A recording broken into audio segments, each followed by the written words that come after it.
आज आपण एका अशा गोष्टीबद्दल बोलणार आहोत ज्याने भारताचं चित्रच बदलून टाकलंय. हो, ड्रोनबद्दल.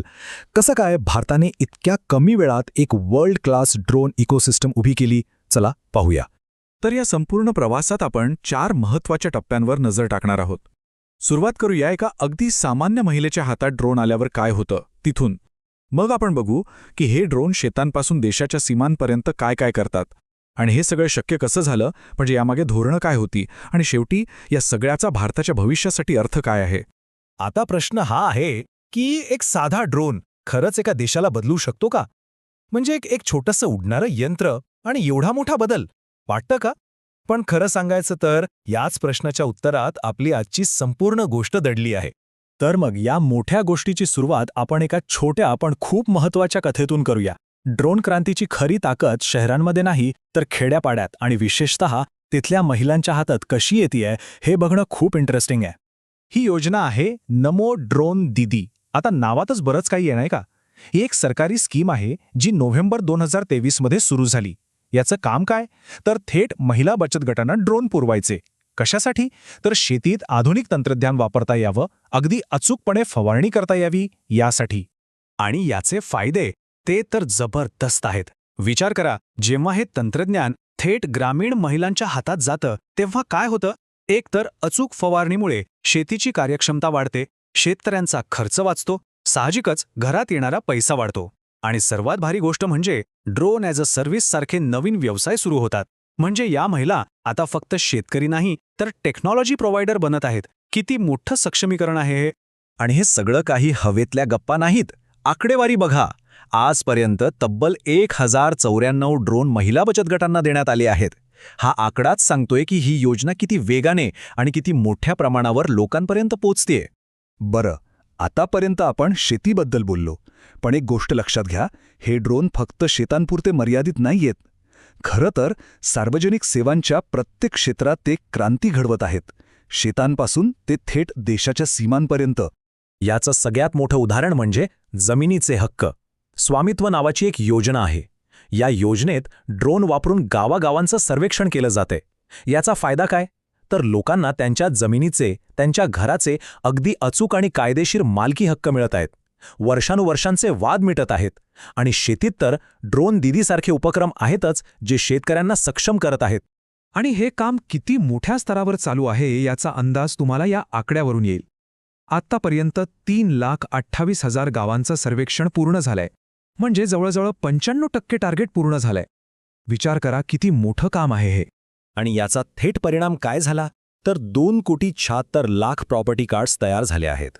याचा अर्थ करोडो कुटुंबांचे जमिनीचे वाद मिटले. आणि सर्वात महत्त्वाचं, या कार्ड्समुळे त्यांना बँकेकडून कर्ज मिळवणं सोपं झालंय. म्हणजे आर्थिक विकासाचा मार्ग मोकळा झाला.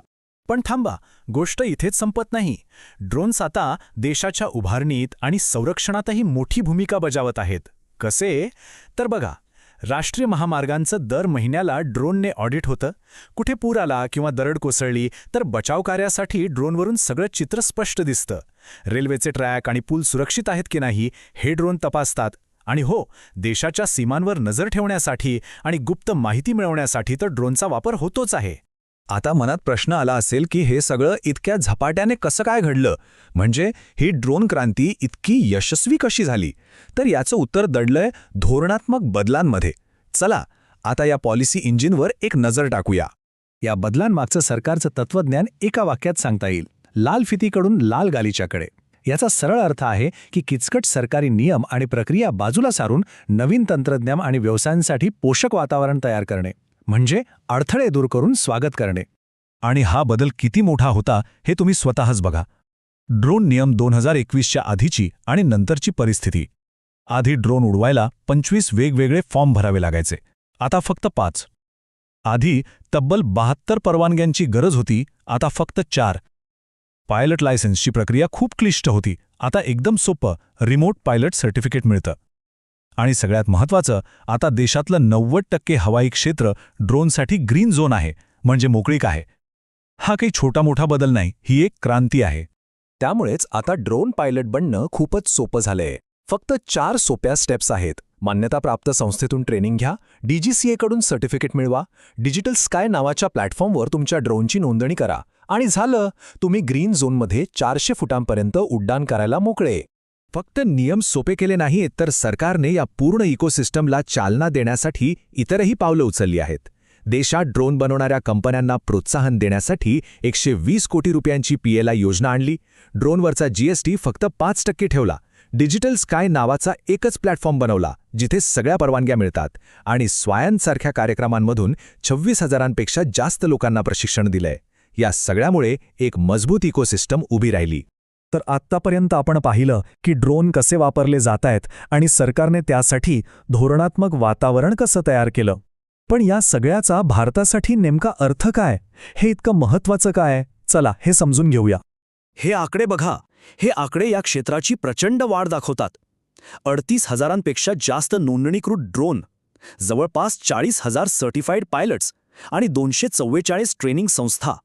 हे आकडे म्हणजे भारताच्या ड्रोन क्रांतीची यशोगाथाच आहे. शेवटी याचा राष्ट्रीय स्तरावर काय परिणाम होतोय? तर प्रशासनात कार्यक्षमता आणि पारदर्शकता वाढतीये. महिलांच्या नेतृत्वाखाली नवीन उद्योग उभे राहत आहेत. ग्रामीण भागात रोजगार वाढतोय. देशाच्या पायाभूत सुविधांवर चांगली नजर राहतीये. आणि हो, आत्मनिर्भर भारत मोहिमेअंतर्गत देशातच ड्रोन बनवले जात आहेत. या सगळ्यामुळे भारत आज ड्रोन टेक्नॉलॉजीमध्ये एक जागतिक नेता म्हणून पुढे येत आहे. तर भारताने ड्रोनसाठी आपलं आकाश खुलं केलं आहे. नवनवीन गोष्टींसाठी एक मोकळं रान दिलं आहे. मग आता प्रश्न हा उरतो की या तंत्रज्ञानाची पुढची झेप काय असेल? भारताच्या ड्रोनसाठी पुढचं क्षितिज कोणतं असेल? यावर विचार करायला नक्कीच वाव आहे.